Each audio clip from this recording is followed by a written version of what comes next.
Mag-room tour naman tayo. So, nandito pa rin kami ngayon sa El Nido, Palawan. Meron din kasi silang cafe na iisa lang din yung owner.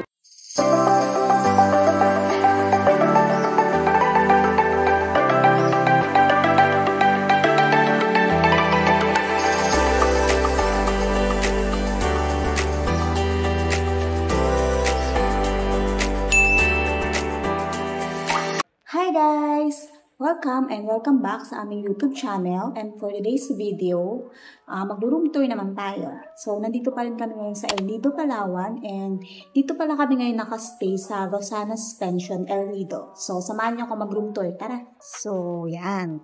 Pagpasok mo, meron na agad ditong cabinet, open cabinet, and may safe box. Lagyan na ng mga gamit nyo, mga importanteng gamit. And then, teka, close muna natin yung pinto. Pagpasok nyo, dito sa may left side is yung toilet and bath. Maliit na toilet and bath lang siya, pero malinis at bago. So, pagpasok mo, kompleto naman siya. Provided na rin yung bath soap and yung conditioner. And then, may shower na din siya, hot and cold na din. And that's it. Maliit lang naman yung toilet and bath. Pero, ang maganda dito, bago siya at malinis. So, paglabas mo, dito, nandito yung bed nyo. Itong bed na to ay double bed siya. And then, meron kayo ditong mirror and meron na rin kayong TV. So, pagpasok mo pa, dire-diretso lang. And then, yan. Meron kayo ditong napakagandang view from your veranda. So, ito.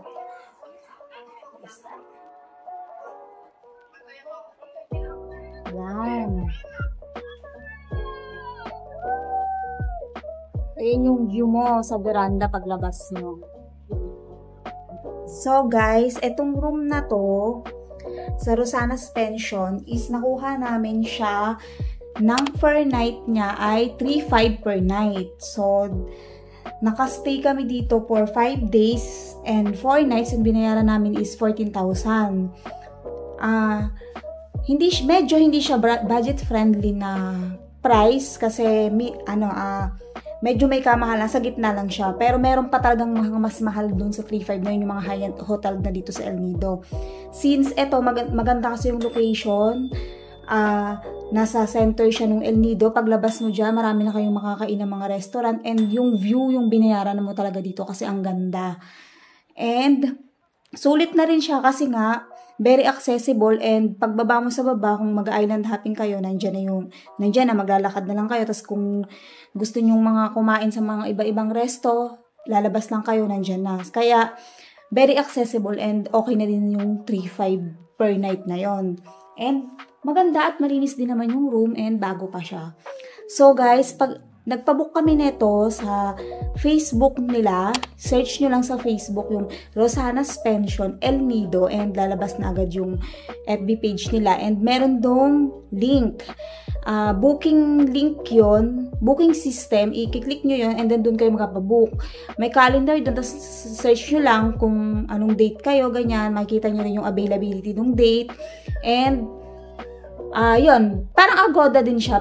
Agoda and booking.com na booking system din. Pero ito nga, iba. Nakalimutan ko, parang Clouds Bed yata. Hindi ako sure. Pero basta nandun yung link sa FB page nila. Kahit mag-direct message kayo, nag-direct message din kasi ako, nag-try ako mag-direct message, baka pwedeng magpa-book. So, pag nagre-reply naman sila, tapos isa-search, ibibigay lang din nila yung link. So, ganun din, doon din kayo magpapabook sa link na yon. And same lang din yung price na kung ano yung nandun sa booking system nila. Tapos, pag nag-message kayo sa kanila. So, yun guys, nag-offer din pala nga sila dito ng van pick-up and transfers. So, nung nagpa-book ako, nagtanong na rin ako kung pwedeng magsundo sa Puerto Princesa ng van. Yung pamasahe pala is 700 per head. So, yung 700 na yon guys, pare-parehas yun sa lahat ng mga van na masasakyan nyo. 700 talaga. Fixed rate yun dito sa El Nido. Ang kagandahan doon, dahil nagpa-arrange na kami dito sa hotel na to mismo, ihatid na rin kayo door to door from Puerto Princesa hanggang dito na sa Rosanas Pension. Pwede din naman kung hindi kayo magpapabook. Pagdating nyo naman doon sa airport ng Puerto Princesa, marami naman doon nag-o-offer ng mga van. Tapos, magtatanong lang kayo. Kaso nga lang, hindi ako sure kung ihatid nila kayo sa mismong hotel nyo. Pero, same lang din yung bayad, 710 per head. Etong room na to ay, masasabi ko naman, okay na siya for 3.5 and very accessible and ang ganda ng view mo. Yung view mo yung nagpapaganda dito.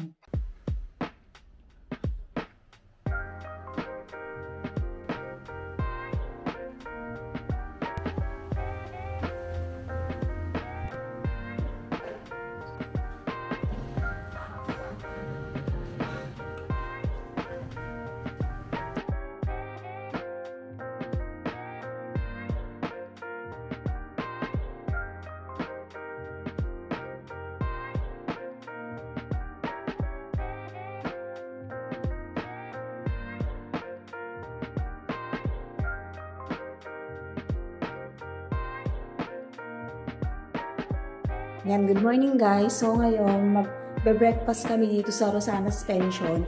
Meron din kasi silang cafe na iisa lang din yung owner. So ngayon, papunta ako dun. Paglabas nyo ng lobby, meron dito papunta dun sa cafe nila. Good morning! Ito yung cafe nila. So yung view nyo dito sa sa cafe nila, tignan nyo naman. Yan o. Kita nyo ba? Nakikita nyo ba guys? Ayan o. Ito. Ito tayo. Ito yung cafe. Pagdating namin kanina, hindi, actually kahapon. Pagdating namin kahapon, nakita na agad namin to na itong cafe nila. Tapos tinanong ko na kung iisa lang yung may-ari kasi meron nga silang daanan na sabi, oo, anak daw ata. So, tignan nyo. May daanan din dito pababa, guys. Pababa ng beach. Yan. Oh, nandito na kayo. So, ayun o, ayun si Buju. Kapag dito kayo dumaan sa may beach area, dire-diretso nyo lang yan. Tapos makikita nyo na yung Hama Cafe. And ayun, dun sa taas yung room namin. So, maganda dito kasi kapag habang nakain ka, ang ganda nung view mo. So, kahit hindi ka nakastay dito sa Rosanas Pension, pwede mo pa rin makita yung magandang view, tapos kakain lang kayo dito kasi open naman siya to all yung restaurant nila, yung cafe nila. Actually, marami ditong kumakain eh. Pero hanggang 5 PM lang sila. 7 AM to 5 PM lang sila.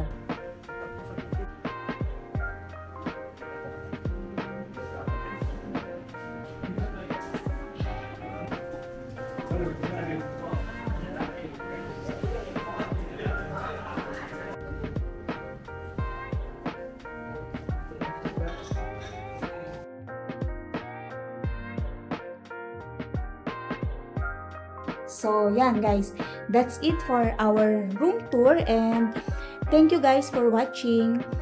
Kung meron kayong mga comments, suggestions, and kung ano pa yung mga masasabi niyo sa vlog namin, feel free to comment lang. And thank you for watching guys. Please like and subscribe. Hope to see you guys again soon. Bye!